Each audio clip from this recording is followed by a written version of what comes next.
Welcome to the BID mini-series, The Real Leaders of Net Zero, where we talk with CEOs about what they and their companies are doing to move the world to net zero. I'm your host, Mark Wiedman, here at BlackRock. Today's episode has a twist. You'll hear a conversation between our guest and a special host, my partner, Mark McComb. Mark's going to chat with Vicki Hollub, the CEO of Occidental Petroleum, or Oxy. Oxy is an oil and gas company based in Houston, Texas. Vicki joined over 30 years ago, and she's been CEO since 2016. What makes Oxy worth studying? Because Oxy has placed a net zero objective by 2040 at the heart of their strategy. How does an oil and gas company do that? By aiming to be the global leader in carbon capture and storage. To take the carbon we put in the atmosphere and take it out and put it back in the earth where it belongs. Who thinks your strategy might work? Warren Buffett. Yes, the ultimate long-term investor. He's filed and approved to buy up to 50% of Oxy. This podcast was recorded 2 weeks before this announcement. I hope you enjoy the episode. And if you haven't already, subscribe to The Bid. Vicki, thrilled to have you join this podcast. Well, thank you. I'm excited to be a part of this podcast. Good to see you again, Mark. Maybe just by way of scene setting, I wonder if you could tell us a little bit about Occidental. Obviously, such an iconic name, both in the US and global economy, and has obviously been on an incredible journey and your own journey leading the company for the last 6.5 years. Tell us a bit about Oxy. Oxy is basically a 102-year-old company. We started in California as a struggling oil company that hit a few wells. Then we were able to discover one of the largest gas fields in California. The way we discovered that gas field in California is just moving a few hundred feet over from where a major had drilled and missed. In Libya, what we did is drilled a little bit deeper than a major had drilled and missed. Then that turned us into an international company. We went into the Middle East, and again, our process has been to follow others and either find what they didn't find or get more out of the reservoirs that they were ready to abandon.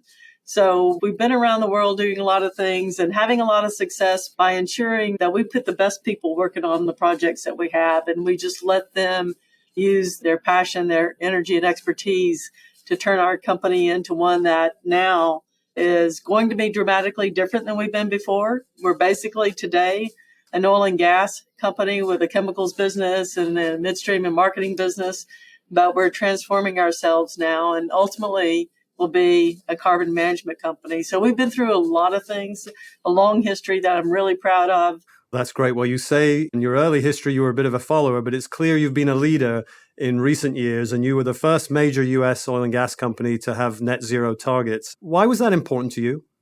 It was important because we knew that we had developed a strategy to get there, and we mapped out the pathway. We know we're capable of doing it. And we felt like it was important to take a stand externally and to show others that we have the confidence we can do it. We hoped it would encourage others to do the same, to make that commitment, because we need more corporations to make the commitment and take the lead in their respective industries and or areas of the world. Otherwise, we're never going to get to the goals of the Paris Accord. And so we're trying to do all we can to encourage other companies to join in and try to get us there. I wonder if you could double click a little bit on how the discussion went internally, because obviously many corporations have thought about this question of net zero. Clearly, as an oil and gas company, you're right in the sharp end of the spear, so to speak. And I wonder if you could talk about the strategy of how you actually went about thinking through the execution of this. The discussions around this started early on when we were trying to figure out how to get more CO2 for our enhanced oil recovery operations in the Permian and the conventional reservoirs. So we knew we needed more CO2. And as we talked about that, we realized that the natural CO2 that comes out of the ground was going to be limited. So we started looking at volumes that would come from industrial sites. And we looked at industrial sites for ways to capture carbon there. Then we stumbled across a technology that will take CO2 out of the atmosphere. And the more we talked about that and learned more about what the world was going through, the more we realized that as a leadership team, that we had an opportunity here to not only map out a path to get to net zero, but we needed to do it in a way that would enable us to help others get there too. And we felt like the only way that some others would know to do it would be if we had the discussion around it, set the target, and then started communicating that to others and the pathway to get there. And what we wanted people to know more about is our pathway and the struggles we had to map it out so that it was legitimate, not greenwashing, but a legitimate way to achieve the goal. And sharing that with others in detail, I think, has given other companies at least a pathway to think about it and to think about how can we also make it happen. I love the use of the term legitimacy because I think that's part of the issue that many companies are dealing with when they think about their own plans towards net zero. And you talked a little bit about carbon and this concept of carbon management. Again, thinking about it through the lens of capturing, storing, using it. Why is that so important in terms of your journey towards a net zero transition? It's important because we felt like we needed to leverage our core competence and expertise. Some companies are going out and doing renewables and things like that, and that's important for companies to support that. But from our view, to do something that we do well and that we've done for more than 50 years and know how to do, and still the largest handler of CO2 for enhanced oil recovery in the world, this is what we needed to leverage our strategy on. So we did that. And the use of CO2 for not just sequestration, but use in oil reservoirs and conversion to products is now, we believe, still a part of our core competence and what we can do better than other companies can do at this point.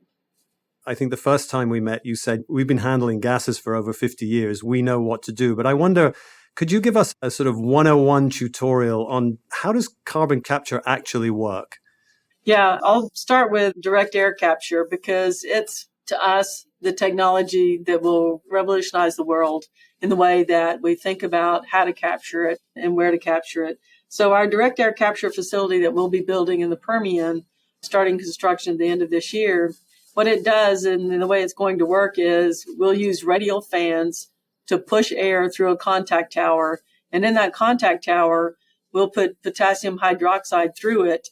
And we put diffusers in there that are made of PVC that'll make the potassium hydroxide mix with the air. And that potassium hydroxide extracts the CO2 out of the air. Then we can return the rest of the air back to the atmosphere and take the CO2 and then put it into either enhanced oil recovery reservoirs or sequester it in brine reservoirs or convert it to products.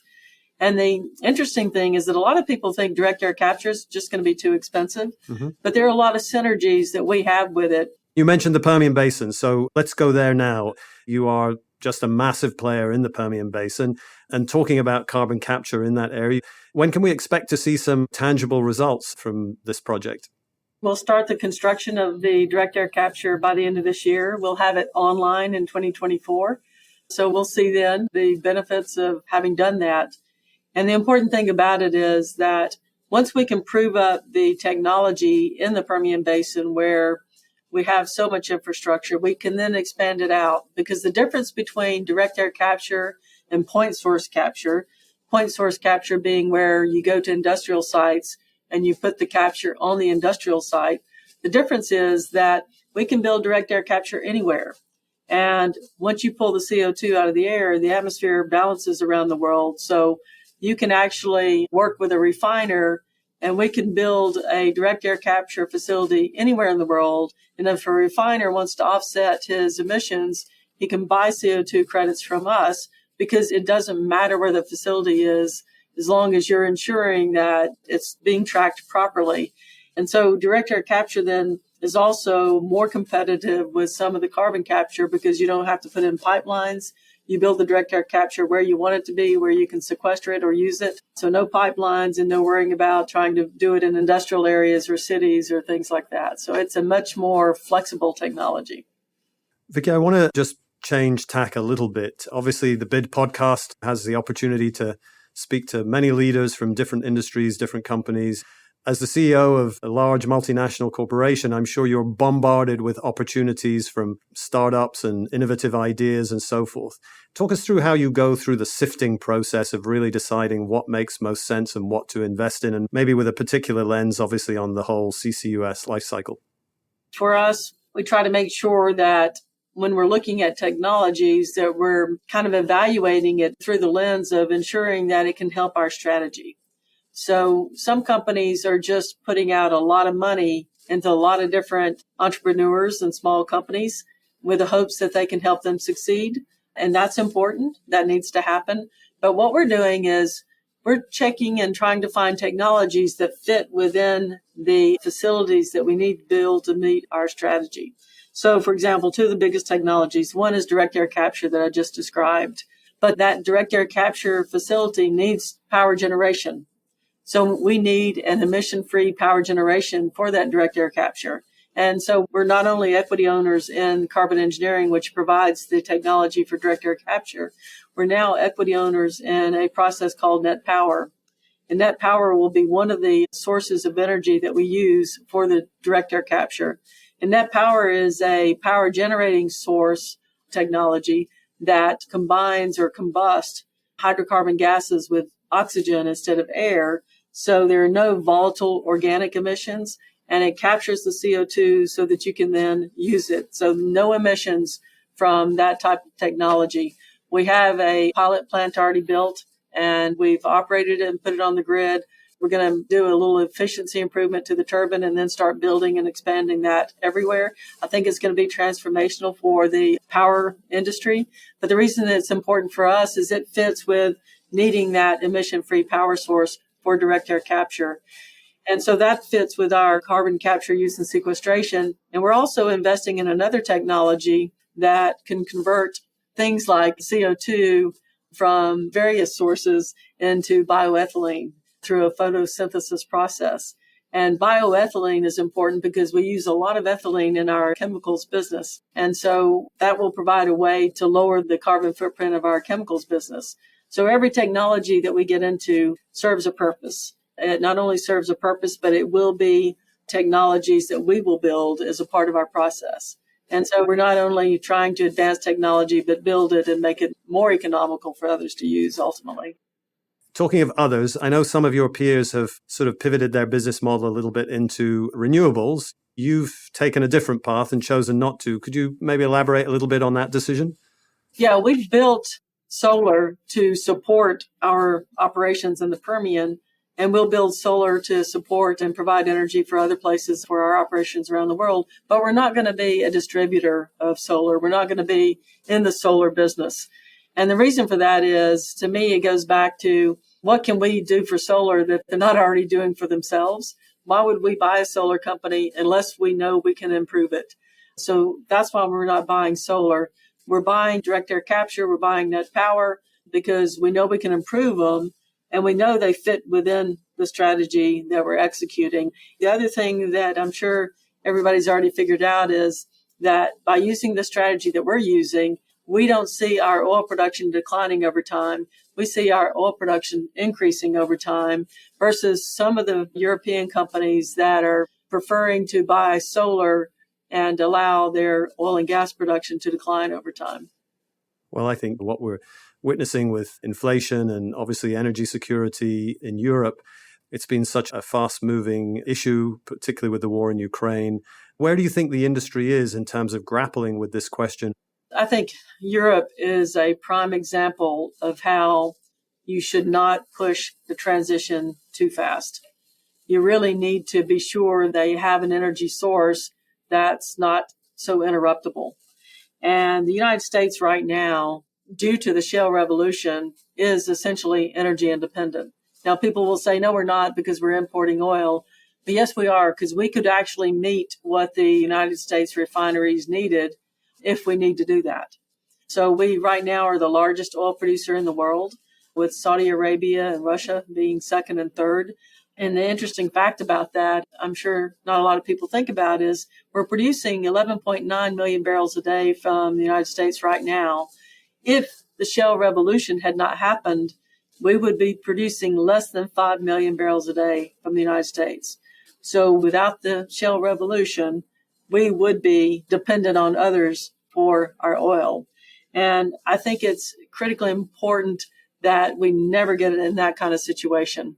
The other thing I'll say about that, this is a big passion of mine, is that I feel like everybody in the United States should be proud of the fact that we have the resources, we have the capability, competency, and have demonstrated our ability to produce some of the lowest cost energy in the world at among not the absolute lowest, but among the lowest carbon intensity of any place in the world. And so we have an industry we should be proud of. We have an industry that we need to support. And that doesn't mean that our industry hasn't made mistakes over time. And it doesn't mean that we shouldn't be a lot different than what we are today. But we're making that transition. And we've got to get our methane emissions down. We've got to be more committed to do that. And so that's a message we're trying to get out there. If you don't have a pathway, and if you're not trying to build a pathway, then you shouldn't be in business. And so I think that the pathway that we've laid out has put a little pressure on others to step up and do the same thing or try to figure out a way to get to where they need to be as well. Vicki, that's such a powerful statement. You and I have spoken before, but I wonder if you could just give me your perspective on, is the public getting and understanding the role that oil and gas companies like Oxy play in the transition? Or do you think that the debate still remains a kind of divest versus invest type of binary question? I think the public does not get it because they're not in our industry. They don't understand the technical aspects of our industry. There are a lot of industries that I don't understand, and I wouldn't understand them if I wasn't fully engaged in them and didn't know how things really worked. So I don't blame the public for not knowing. The pressure is on us. It's our responsibility to try to share our message, to try to educate people about what we're doing, how we're doing it, and why it's so important to continue doing it. So what I really feel like the public needs to understand, first of all, is that the foundation of the Industrial Revolution was built on oil and gas production. And that cannot change. The world we live in today is supported by oil and gas production. And if people will listen to what we're trying to do, they will be okay with using oil and gas for the next 200 years because we can do it differently. And the way I want people to think about this is that the demand will be there and should be there if we're developing our oil and gas properly. So this is a very hard concept for people that don't know our industry. But I want to share this message. In fact, the last barrel of oil produced in the world should come from a CO2 enhanced oil recovery project because that's the way to get the most barrels out. And they're going to be carbon neutral the way we do it, because the way we do it is it takes more CO2 injected into the reservoir than what the barrels from that CO2 will emit when they're used, which makes it carbon neutral. And the way the CO2 gets sequestered in the reservoir is just think about looking at the countertop in your kitchen. And the countertop in your kitchen doesn't look like it has any porosity, right? It looks like there's no way liquid could get into that countertop. But then one day you see a stain and you realize, oh my God, my kitchen countertop has porosity. The fluid got into it and stained it. And so think about that as a reservoir. That's the way the reservoir looks. If you look at a core from a reservoir, you would think there's no porosity, but there is porosity. The porosity that's hard to see with a microscope unless you take a layer of it and then use a very powerful microscope. That's where oil gets left behind when oil is produced from the reservoir. So the primary production from an oil reservoir comes out of the bigger pores, but the smaller pores never release that oil unless you put CO2 in the reservoir and the CO2 becomes miscible in those tiny micropores, gets into the oil, makes the oil less viscous and the oil molecule bigger, so it pops out of that micropore. That's how you get more production out of a reservoir. So it's not out of the original pores, but out of the micropores. Well, something has to fill that micropore. And it's the CO2 that's left behind that fills that micropore. That's why you can sequester CO2 in an oil reservoir, and that's why it generates more oil out of that reservoir. Do you know how much we're getting out of the shale reservoirs today? We're getting about 10%. We're leaving 90% of the oil in the ground in the shale reservoirs, but with CO2, we could at least double that. So we have to get the world to understand that using CO2 for enhanced oil recovery is actually a good thing. It's lower intensity production, and it sequesters CO2. It's the best of all worlds. It produces carbon neutral oil, and that's ultimately what the world needs to use. That will help us get to the 1.5. And that's how we can then continue to produce oil for decades to come. And it won't be damaging to the environment, and it will actually be helping the environment. If we could get the public to understand that, our transition, the oil and gas industry's transition to a better world and to a net zero production process would be easier to make happen. It was incredibly informative, Vicki, and thank you. I felt like I definitely got a good chemistry lesson there. It's pretty powerful stuff. We started this conversation about Oxy being 102 years old. I'm not going to ask you to predict what the next 102 years look like. And by the way, this is not a forward-looking statement either, but just give me a little bit of, and our listeners, a sense of what does Oxy look like 30 years from now? I believe that Oxy 30 years from now will be a carbon management company. We'll still have our oil and gas business. It'll be producing more, but that oil will by then be the carbon neutral oil. We'll have a chemicals business that's producing the products that we need. In our chemicals business, we produce products for the IV bags and tubes used in hospitals. We produce the construction materials that go into building homes and the PVC that provides clean water distribution and all that sort of thing. So our chemicals business needs to continue to be successful. It will ultimately become carbon neutral with bioethylene. And so we will still have the two main businesses that we have, but in addition, the third leg of our business will be carbon management for others and helping others do that. So Vicki, I have one last question for you. What do you think is the most important thing that needs to happen for the world to get to net zero? I think that first of all, we need to collaborate and we need to look at the real data and the facts together. And there are a lot of people who are passionate about the world getting to net zero. So what it's going to take is us starting to work together and to try to figure it out together, because we need to trust each other. We need a set of data that's been validated and that's credible. And with that data, we need to form a group that can help drive the right plans based on the right information toward the right path to get there. I'm very much appreciative of all the goals and targets that people have set. But what we have found in our business, if you don't map it out and if you don't check it, you don't have milestones, you never get there. And we just haven't done that part of it because we don't trust each other enough in the world today. And if we could do that, if we could trust each other, we will get there. Vicki, it's been an absolute pleasure talking with you today. Thank you so much for taking the time. This has really been so enlightening, and your passion for the industry and for your company is so clear. So thank you, and I look forward to catching up in person soon. Thank you, Mark. I look forward to that as well.